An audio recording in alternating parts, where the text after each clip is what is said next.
Bienvenue à une série de 3 entrevues où vous allez découvrir 3 histoires profondes qui touchent et qui nous révèlent la personnalité de jeunes hommes noirs. Bienvenue dans la série Black Men Open Up.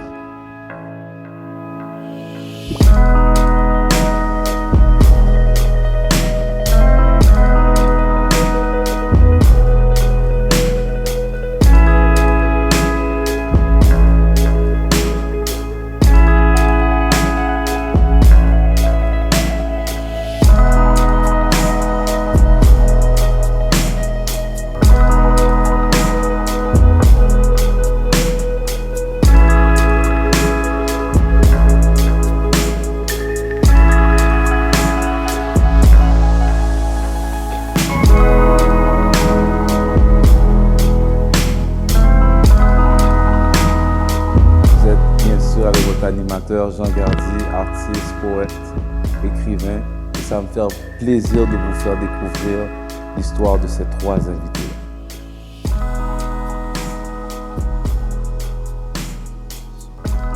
Pierre Romel Sidney Jr. Wow. Pierre Romel Sidney Jr.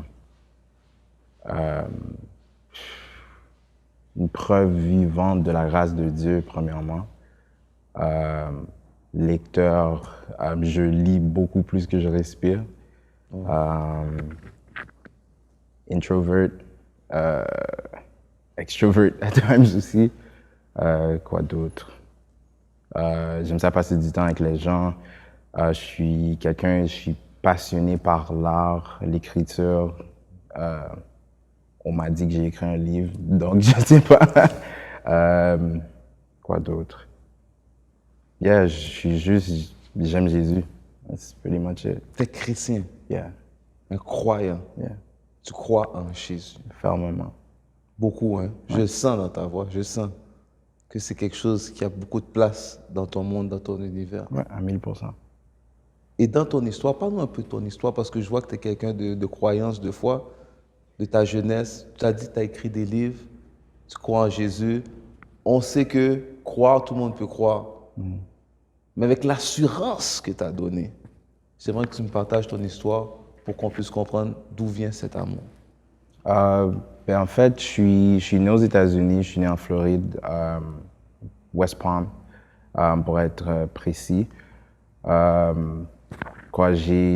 une grande sœur qui, j'ai 28, elle a 31. Puis dans le fond, on a grandi aux États-Unis, puis en 2004, j'ai perdu mes 2 parents. En 2004, tu as perdu tes 2 parents. Ouais, j'ai perdu mes 2 parents. Est-ce que ça te dérange, je te demande, dans quelles circonstances tu les as perdus? En fait, c'est drôle comment ça s'est passé. Pas drôle, mais c'est drôle comment ça s'est passé. C'est parce que, premièrement, c'est comme beaucoup de choses se sont passées en peu de temps, je pourrais dire, pour ma mère, en fait. Parce que ma mère est tombée malade. Jusqu'à aujourd'hui, je sais pas c'est quoi, puis c'est pas quelque chose que, comme, tu sais, nécessairement que je me suis posé comme question. I think that, tu sais, j'ai passé au travers. Mais ma mère est tombée malade premièrement, puis qu'est-ce qui était triste, c'est que elle est tombée malade, puis tu sais, elle passait beaucoup de temps à l'hôpital. OK, beaucoup de temps, comme back and forth. Non, plus elle restait à l'hôpital. Elle restait à l'hôpital, ouais. OK. So là, qu'est-ce qui se passait, c'est que mon père, lui, comme, si pour de vrai, comme, j'ai appris c'était quoi l'amour, c'est grâce à lui. Puis pas l'amour émotionnel, je parle plus l'amour dans le sens que l'amour, c'est une absence de soi. Parce que mon père, il travaillait 2 jobs. 2 jobs. En plus, il prenait soin de moi puis ma sœur. En plus, il prenait soin de ma mère. Ce qui veut dire qu'il allait de job en job, puis dès qu'il finissait, il rentrait à la maison, faisait à manger pour nous, s'assurait qu'on était correct, amener la nourriture à l'hôpital, voir ma mère, passer du temps avec ma mère, rentrait chez nous, dormait comme 2-3 heures, allait travailler, puis cycle, Il a routine. tout donné. Tout donné. C'est-à-dire qu'on parle de les 24 heures de la vie, là, Oh yeah. il a tout donné. Il en donnait 30. Il a donné 30. Juste Ton pour te père, dire. là, c'est... Yeah. Quand tu dis ça, ça me touche, ça me donne de l'émotion, parce que j'ai une famille aussi. Mais ce niveau-là, c'est quelque chose. Yeah. Il a tout donné, ton père. Ouais. Vas-y. Puis, qu'est-ce qui était incroyable, c'est que il faisait tout ça comme, tu sais, de droite à gauche.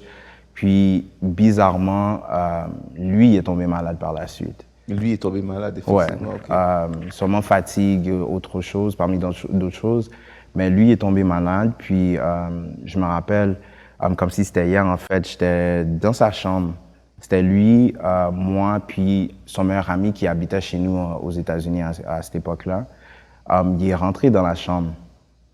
Puis, tu sais, on s'entend que je suis, entre guillemets, américain. Donc, pour eux, tu sais, un Haïtien comme, qui est né qui est né en Haïti, comparé à un Haïtien qui est né aux États-Unis, eux, ils pensent que, tu sais, notre créole n'est pas bon ou qu'on ne comprend pas le créole. On ne comprend pas bien, là. Ouais. On n'est pas adapté, là. Ouais, dans le fond, qu'est-ce qui se passait, c'est que mon père parlait avec son ami. Puis, tu sais, mon père était comme, il était essoufflé, puis tout. Puis je me rappelle, il disait à son ami, tu sais, j'ai fait un rêve comme si j'ai vu du monde habillé en noir, tout de noir. Tout de noir. Ils sont venus me chercher. Ils sont venus chercher. Puis ils ont dit, comme quoi que, tu sais, c'est l'heure d'arriver, comme c'est l'heure de partir. Passe dans l'autre monde. Ouais. Puis là, mon père, lui, il disait non, il peut pas, genre. So, il disait ça à son ami, je me rappelle comme si c'était hier. C'est quelque Puis, chose. je me rappelle, ça c'était, on va dire, lundi. Je me rappelle, je suis sorti de l'école, arrivé mercredi, moi puis ma sœur, mon père disait, tu sais, il va en Haïti pour aller chercher des médicaments en Haïti, puis il allait Solution revenir. naturelle. Yeah. On sait aux États-Unis, le système de santé aussi, c'est coûteux. Exactement. C'est pas comme beaucoup. ici, à Montréal, Ouais. tu vas, on prend soin de toi. Là-bas, il faut que tu aies de l'argent. Exactement. Puis, qu'est-ce qui était fou, c'est qu'il nous disait, tu sais, il va revenir, ça va bien aller, tu sais, il va aller chercher 2-3 médicaments, whatever, puis il va revenir. Ton père, c'est un homme axé sur les solutions. Ouais.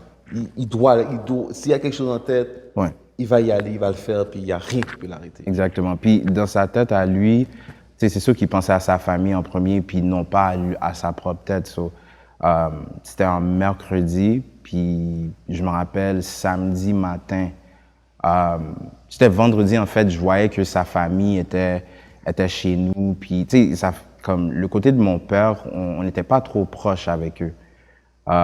Mais on les voyait de temps à autre, peut-être chaque 2 ans, chaque 3 ans. Mais bizarrement, ils étaient là depuis, tu sais, vendredi, samedi matin environ. Puis, tu sais, moi puis ma soeur, on comprenait pas. Puis je me rappelle, il pleuvait comme ça se pouvait pas. Il y a des choses qui nous marquent. Hein. Ouais. So, je me rappelle comme si c'était hier, il pleuvait comme ça se pouvait pas, comme si j'ai jamais, comme on dirait un déluge, genre. OK. Puis là, je me rappelle, samedi matin, chaque enfant, comme, tu sais, dans notre enfance, samedi matin, ça voulait dire, tu sais, cartoons. Ouais, c'est cartoons, on céréales, ouais.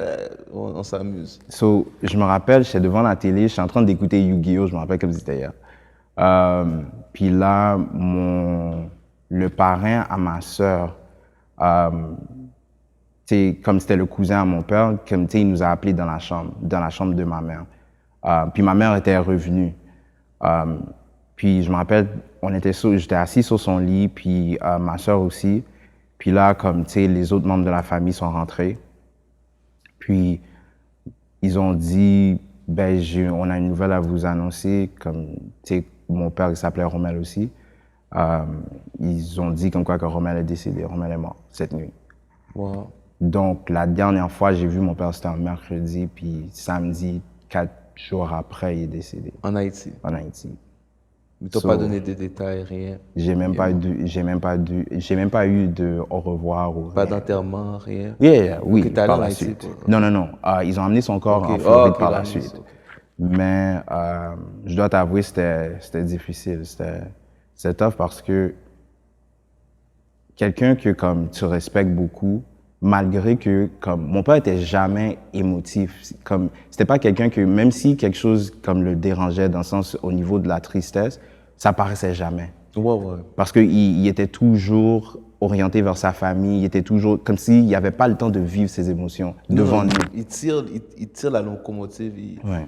il va de l'avant, là. Ouais. À moi, après. Ouais. So, c'était difficile de savoir que ce Superman-là pouvait mourir, genre. Wow. C'était difficile. Puis, qu'est-ce qui faisait mal aussi, c'est le fait que quand ils nous ont annoncé ça, ma mère qui était couchée là, elle avait quelque chose dans le cerveau, c'est pour ça qu'elle était malade, mais elle n'arrivait pas à saisir qu'est-ce qui se passait à cause de qu'est-ce qui se passait chez elle. Wow. C'est comme si, je me rappelle comme si c'était hier, quand on a posé la question, est-ce que tu as compris, on t'a dit que, tu sais, Romaine est décédée, elle était comme, ouais, j'ai compris. Mais elle n'était pas tout à fait là. C'est-à-dire que peut-être que ça fait longtemps qu'elle n'était pas tout à fait là. Donc. Ouais. Parce que ton père, lui, il stay the course, lui, il continue à aller la voir. Ouais. Que lui, il ne vous mettait pas trop au courant de qu'elle ne soit pas là ou là. Ta mère est à l'hôpital, j'en prends soin, lui, il continue. Fait que c'est quelque chose. Là. Ouais, c'était difficile pour de vrai. Puis, it was tough. C'était vraiment difficile parce que par la suite, comment je pourrais l'expliquer? Vivre, tu sais, continuer ta jeunesse comme sans ton père, puis ta mère qui est à moitié là, c'est difficile parce que, comme, tu sais, tu veux pas non plus être vu comme celui qui fait pitié non plus. Ouais, c'est ça. Parce que là, ta famille est comme, bon, il faut qu'on prenne soin de vous. Ouais, qu'est-ce qui se passe? Qui va prendre qui? Mais juste pour arriver à la fin de cette partie-là, qui a pris soin de vous? Ah, ça, that's a good question. Parce que moi c'est ce que je me demande. Qui a pris soin de vous? C'est spécial parce que après que mon père soit décédé, on avait notre maison à nous parce que ma mère, tu sais, elle allait de mal en mal. Donc, elle est rentrée, sortait de l'hôpital. Puis dans le fond, c'est vraiment, tu sais, avant qu'elle rentre à l'hôpital, encore, je me rappelle, tu sais, j'avais de la famille du côté de ma mère qui sortait de Montréal pour venir ici, pour aller en Floride. Puis de temps à autre, ils passaient 2 mois, 3 mois avec nous. Donc, qu'est-ce qui s'est passé par la suite? C'est que à un moment donné, ils voyaient que c'est trop de voyages aller-retour. Donc, moi, dans le fond, ils m'ont placé chez une de mes amies qui habitait sur la même rue que nous. Okay. Puis ma sœur, la même chose, mais bizarrement, c'est drôle parce que j'habitais chez un de mes amis, puis ma sœur chez une de ses amies, mais comme ils habitaient en face. Mais comme dans les 28 ans que Dieu m'a permis d'être sur cette terre-là, comme j'ai jamais été autant loin de ma sœur. Oh ouais, vraiment. Dans le sens que, tu dis que comme après une situation comme ça devrait te... Oui, vous rassembler, vous unir. Ouais, mais au contraire, ça nous a écartés. Séparés par la douleur. Ouais, puis, on se parlait pas. Quand je la voyais, c'était juste pour qu'elle me donne l'argent pour manger pour la semaine. Malgré qu'on allait aux mêmes écoles à cette époque-là, comme on se voyait pas, c'est comme si c'était juste ma sœur. Quand les gens parlaient d'elle, ça me frustrait. Puis vice-versa. La douleur a créé, je ne veux pas dire, mais je comprends que c'est pas pour parler pour elle, mais des fois, on vit des choses, on ne veut pas revivre les mêmes émotions. Yeah. On se détache de tout. Yeah. Puis, c'était difficile parce que, cet écart-là a fait en sorte que, j'ai dû vivre certaines choses tout seul. Puis, je me rappelle, comme si c'était hier, quand ma mère, comme j'ai dit, sa santé dégradait de plus en plus. Puis, je me rappelle un autre samedi matin, encore une fois. Mais juste avant ça, en fait, le 11 avril, c'était la fête à ma mère. Puis, dans le fond, elle était déjà ici, elle était à Montréal. Puis, elle nous a appelés pour savoir comment on allait. Puis, dans le fond, on l'a souhaité bonne fête, prendre de ses nouvelles. On dirait qu'elle allait de mieux en mieux. So, pour moi, de ma tête... Sa santé s'améliorait. Ouais. Tout ça. Dans ma tête, je me disais, OK, we're going to be a family again. Ça va... les choses vont revenir à nouveau. Ça va recommencer, puis tout. Puis, 6 jours après, samedi, je me rappelle, c'était un samedi, j'étais là encore en train d'écouter des cartoons le matin. Le fameux samedi. Ouais. Puis, le gars chez qui j'étais, je voyais qu'il agissait bizarrement avec moi, mais comme, j'ai pas trop... Sa fréquence était bizarre. Il était pas comme d'habitude. Exactement. Parce qu'à un moment donné, il était assis à côté de moi, puis il s'est levé, puis il est parti. Okay. Puis j'ai pas compris pourquoi. Puis après ça, quand il est revenu, c'est super tendu. Puis là, à un moment donné, il me dit, oh, ma soeur va venir me chercher. Là, je suis comme, OK. Qu'est-ce qui se passe? Qu'est-ce qui se passe? Quelque chose de wrong. So, là, ma soeur vient, puis elle est comme, tu sais, let's go, comme, il faut que je te parle. Je suis comme, OK. Là, je marche, mais c'était bizarre parce qu'elle était devant moi, mais l'écart était quand même assez, comme, on était quand même assez distancés. Puis je trouve que quand j'y pense maintenant, on dirait que c'était vraiment comme la distance qu'il y avait entre nous en termes de notre relation aussi. Ouais, c'est mis en place. So, elle marchait devant moi, puis elle était comme, il faut que je te parle. Puis là, en regardant son dos, j'ai dit, juste dis-moi une chose, est-ce que mamie est encore vivante? Ouais, genre? il y a quelque chose qui t'a... Ouais. T'as ressenti quelque chose à ce Ouais. moment-là. So là, elle s'est retournée, puis elle m'a dit clairement comme, non, elle est décédée, genre, ce matin. Ce matin. Ouais. So, en écart j'ai perdu mon père le 29-30 janvier 2014. J'ai perdu ma mère le 17 avril, pas 2014, 2004. Puis j'ai perdu mon père, ma mère, le 17 avril 2004. Donc, en un espace de 4 mois. J'ai En perdu, 4 mois. yeah, j'ai perdu mes deux parents.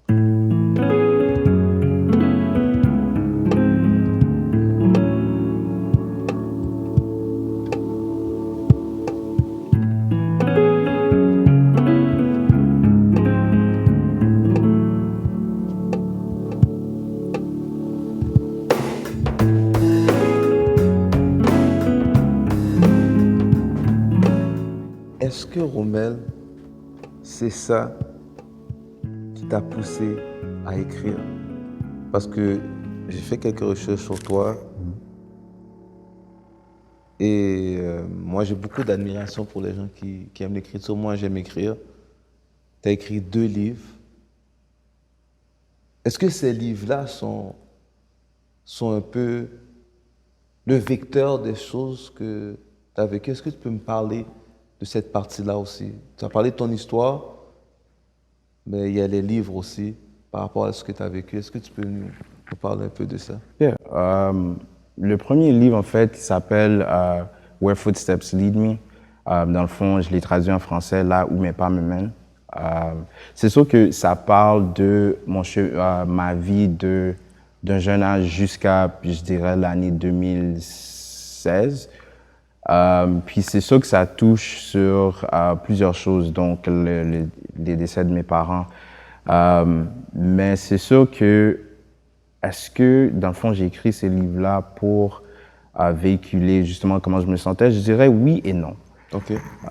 Oui, parce que, tu sais, vivre ces choses-là, c'est vraiment difficile parce que tu dis que comme, qui va me comprendre, qui va... Qui peut comprendre cette douleur-là? Ouais, C'est pas quelque chose qui arrive à tout le monde. Exactement. Puis aussi, mettre des mots sur comment tu te sens, c'est pas toujours facile. Puis l'autre aspect, je dirais non, parce que je dirais que malgré tout ce qui s'est passé, il y a toujours un arc-en-ciel après la pluie. Quand même, hein? Ouais, C'est important j'aime ça que tu dis ouais, ça. dans le fond, je dirais que l'autre partie, en fait, c'était vraiment pour que je réalise, c'était vraiment c'était moi qui passe à autre chose, dans le sens que comme j'ai fait mon deuil, I have to move on. Puis, dans le fond, il y a autre chose après, comme il y a la vie après ces décès-là. Puis, je pense que c'était plus pour ça que j'ai écrit mon premier livre. Puis mon deuxième, When Black Boys Cry. Ça, c'est ce livre-là qu'on peut voir ici. When Black Boys Cry. Bon, déjà, quand je regarde le livre, j'aime déjà la pochette. Il y a un œil qui a une larme rouge et un œil qui a une larme claire. Est-ce que c'était voulu, ça? Ouais.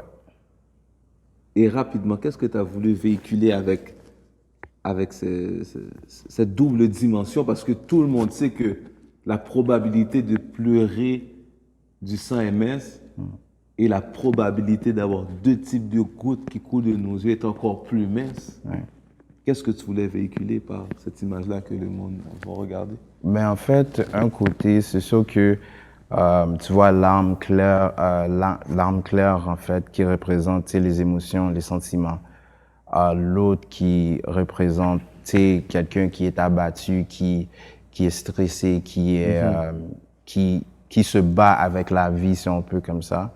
Puis, si tu regardes, justement, sa bouche est couverte par le Oui, thé. c'est vrai, j'avais pas bien remarqué ça. On voit que il y a quelque chose qui bloque sa bouche. Oui. Oui. Puis dans le fond, qu'est-ce que ça signifie en fait? C'est cette silence, comme, tu sais, l'homme noir, puis pas juste l'homme noir, c'est sûr qu'il y a aussi la femme noire aussi qui vit beaucoup de choses aussi, qui est persécutée également, mais c'est sûr que l'homme noir en tant que tel a souvent été dit, tu peux pas vivre tes émotions. C'est ça, c'est difficile. Ouais. C'est difficile de dire que je suis déprimé. C'est Ouais. difficile de dire que j'ai consulté un psychologue. C'est difficile de dire que j'ai besoin d'aide. Romain, on avance ici dans l'entrevue, mais je ne peux pas arriver à la fin sans te demander de, au moins pour ceux qui nous écoutent, qui ont trouvé des points de référence dans ton histoire, de lire au moins une partie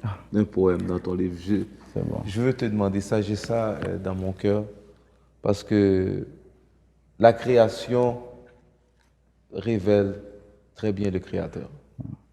Dans le fond, ce poème-là, en fait, c'est drôle que c'est celui-là que je vais lire parce que c'est vraiment ce poème qui, je pourrais dire, qui décrit réellement, tu sais, qui englobe, en fait, comme, tu sais, le message du livre. Puis dans le fond, il s'appelle Strength in Numbers. Donc, je vais le lire. The other day, I peered in the mind of a strong black man who in the moment looked weak, like life took turns passing the baton on Rodney King for 7 days. When I asked him why his face was longer than Monday mornings, he responded with a nothing is wrong. So I knocked at the door of his heart, trying to get him to open up, though his front door was housed by do not trespass signs. His response was met with a, are you sure? You look like you're about to cry. His face warped as a response to my question he felt did not fit the frame of his blackness, like my words were the most repugnant of meals he was asked to eat. His reply, I'm a grown black man, I don't cry. As he proceeded to lay out the premise of why his train of thought was going full speed nowhere, my heart came to a stop because yet another black man was institutionalized into a cocoon, deeming that the black man suffers from alexithymia, afraid to open a can of worms, unable to verbalize his pain. He was conditioned into keeping his lips sealed like a secret, hostile towards chords God created, reluctant to show the world the symphony, nauseated at the thought of the world giving him a standing ovation for such a hallelujah, so he keeps his tears like a secret, never to see the light of day. I could only shed a tear myself, asking how many other strong black men feel the same way. Waouh, waouh, waouh. Pour de vrai, là, c'est... Je suis sans mots. Je recommande à tout le monde de lire le livre. Romain, tu es quelqu'un qui a beaucoup de profondeur. J'ai rencontré beaucoup de monde dans ma vie. Mais tu as beaucoup de profondeur. Et je pense que c'est un intérêt pour le public d'apprendre à te connaître. Où on peut se procurer ton livre? C'est sûr qu'en ligne, les 2 livres, mais les 3 livres en fait, sont sur Amazon. Ok, ils sont sur Amazon, donc c'est très, très facile. Yeah.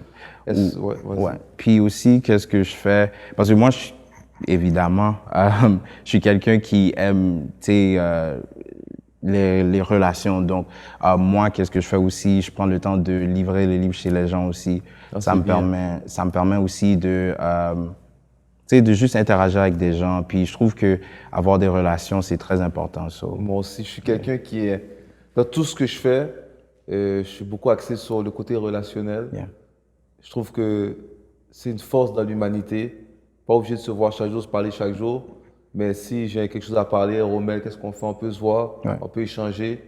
Je pense que c'est la force de la vie. Romain, on approche bientôt à la fin de l'entrevue. À travers ton parcours, Romain,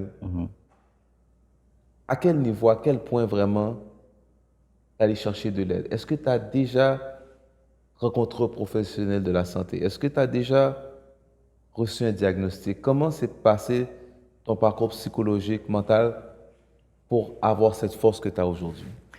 Malheureusement, j'ai pas consulté un professionnel.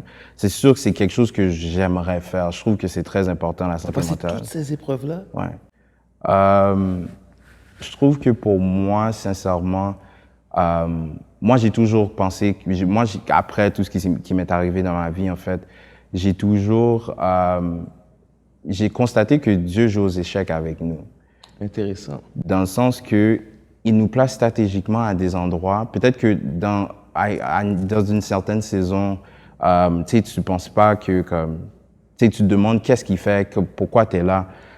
Mais comme pour vrai, je suis la preuve vivante que comme, tu sais, Dieu nous place stratégiquement à des endroits parce que, tu sais, après le décès de mon père, je me suis toujours dit comment, tu sais, comment je vais faire pour continuer, genre.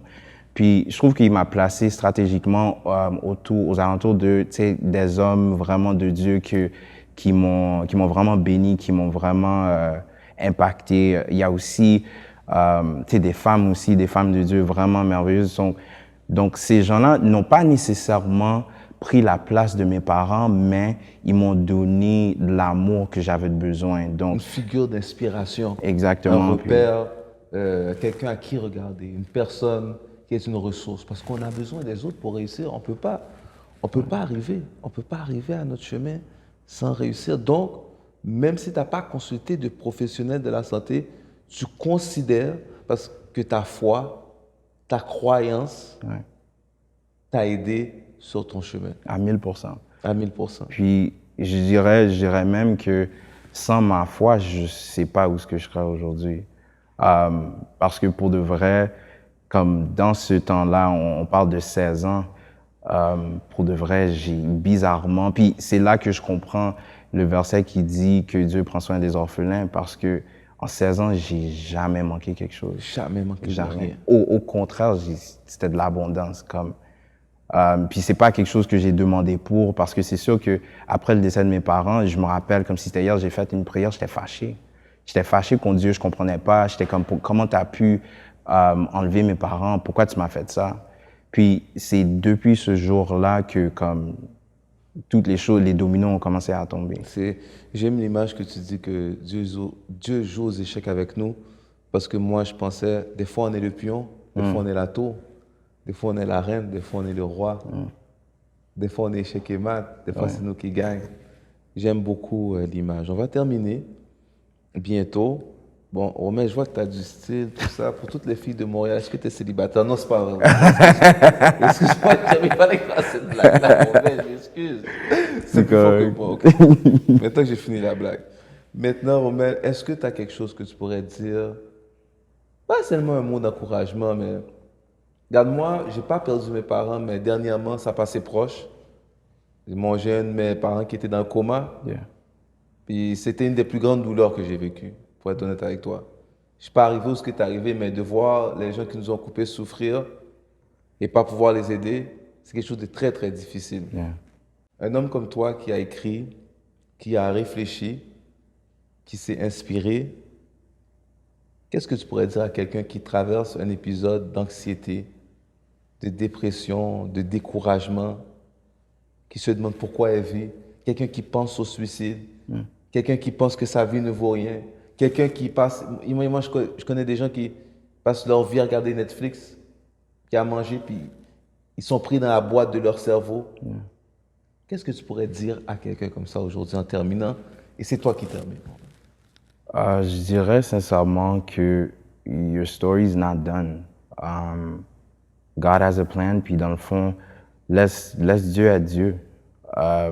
C'est sûr que il y a du monde qui sont pas croyants, mais moi, je crois sincèrement que Dieu a un plan pour chaque personne. Puis, il suffit juste de réaliser que comme, tu n'es pas le maître de ta vie. Et dans le fond, ça a l'air vraiment cliché quand je le dis, mais pour de vrai, let God be God. Puis dans le fond, le reste va tomber en place par la suite.